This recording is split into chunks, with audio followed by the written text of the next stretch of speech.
first of all, you've been able to bring another face into the team this week in Charlie Rowe. What can you tell us about him? Yeah, really pleased to get him, Rob. He's a really exciting prospect.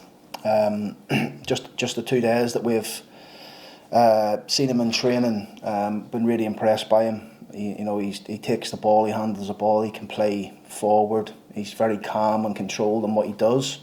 So I'm really pleased to get him over the line. It was the last little bit that we felt we needed. So just to get that done and cemented, I'm really pleased with that. What kind of an experience is it for a young player getting the opportunity to come, play some football in League Two? And what's your advice to a player when they begin a loan like this? Yeah, well, just speaking to him and his agent when they came down a couple of days ago, it's really just to help him settle in. And I don't think I'll take too long for him because he's not too far away. Obviously, he lives towards the Leeds area. But no, it's just come and enjoy it. Come and be yourself, really, and show people what you're about. And he's been in and around the Leeds first team training consistently now for about the last 7 or 8 months.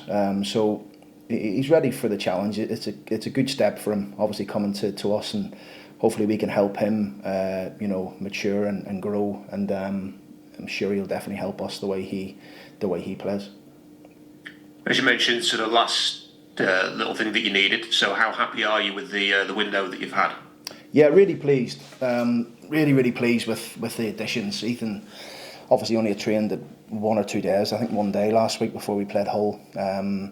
So it was good to get him onto the pitch, and he's going to be really exciting for us as well. Ethan Ennis, Rob Street's had a really good start with the 2 games that he's had, obviously coming off the bench and scoring and then putting a really good performance in against Hull. So really pleased with the additions. Now for us, we want to just try and trim the group a wee bit, just make it a bit more streamlined, and then we're good to go.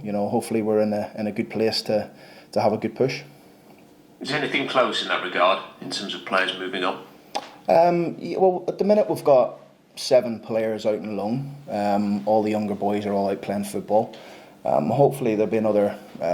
We're trying to get a Bobby Faulkner out to play some football. So hopefully that will go through maybe today or tomorrow, because it's important for his development. And then there's a few others that probably need some minutes, and I'm always fair to the players to let them know that limited time or limited game time here may affect their career going forward. So what's important for them is to go and play football, and those players are well aware of that. Although you say that you're happy we've got everything you need, business done, do you still keep half an eye on the market, just in case a certain opportunity arises, or you get an injury or something? Do you have to be mindful of, you've essentially got 2 weeks to do something still? Yeah, we're always in looking at it just in case. You have to. We don't want to be underprepared when the window shuts, if that makes sense. So we're always still out at games. Staff are always out watching, adding to the areas, the positions. Like I've spoken about before, we've got different sort of plans in place just in case. What if? Always. So we definitely keep an eye on it. And just a final one on transfers. It's the middle of the month, and you've got your business done. That's not the case for a lot of clubs. Up and down the country, teams want to get things done early, but usually they don't, Grant. So what has enabled this club to effectively get players in within a couple of weeks of the window opening? I don't think the January window's easy. I know some League 2 clubs are making it look easy with some of the signings and fees going about, but it's not easy. It's not. It's certainly not. So really a lot of work goes into prior to the window. Like I say, we've forged a really good relationship with Man United, from Travis there and Tommy Rowe. We previously had a couple of their younger players in to train with us, and they've done really well. Maybe not this time for a loan, but they're certainly going to be, maybe in a year's time. So just to try and forge that relationship with them, forging relationships all the time. We went to a game, myself and Cliff, maybe a month or 6 weeks ago before we played Tranmere. We went to watch Tranmere, and got speaking to the Liverpool under 23 coaches and managers, and they've invited us in to go and speak to the younger players. And these little ins for us certainly help. Obviously we've got a good relationship at West Ham, Chelsea, Leeds now. It's really important for us at this division to create those sort of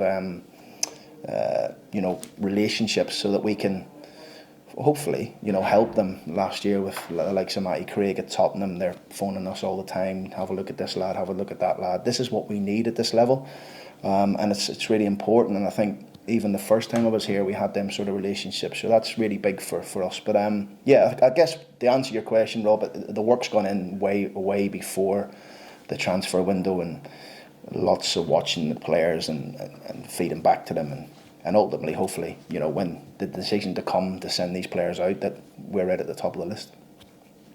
A slightly different topic. You've obviously got the games to focus on. You've got a transfer window. Do you look at player contracts at a time like this too, in terms of who's expiring at the end of the year, or is that something that maybe happens down the line? Yeah, it's a bit early for us, really. But what I will to start speaking about that, really, the transfer window is more important for us. What's important is getting some players out to play some games. All that stuff is in hand. It's part of my job, obviously, to keep an eye on that. But everything's in hand. We're well aware of the situation at the football club. Any injury news, Grant, ahead of this game? One or two illnesses, unfortunately, that missed training today. One player missed yesterday, and then the same player and another player missed training today. So we'll see how they are, but would they be fit for the weekend? I'm not sure, which is a bit of a blow for us. But this is why we have a squad. Do you feel like off the back of the cup win that you can now go on a run in the league?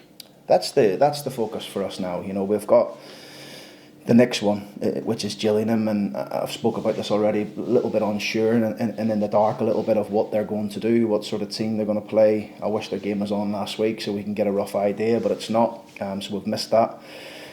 So this week's really been, preparing really for Gillingham. Obviously, we always do, we debrief the game, the previous game, the whole game. We go through it with the players, we pick the bones out of that, both for and against, good and bad, and then we get on to the next one. And this week we've prepared really just focusing on us, trying to refine how we want to work and how we want to play, and then we go there to Gillingham on Saturday and obviously see what the team sheet throws and formation and things like that. So there's going to be probably a wee bit more work on the day for this game, because it's difficult. Obviously it's John's first game, so good to see him back.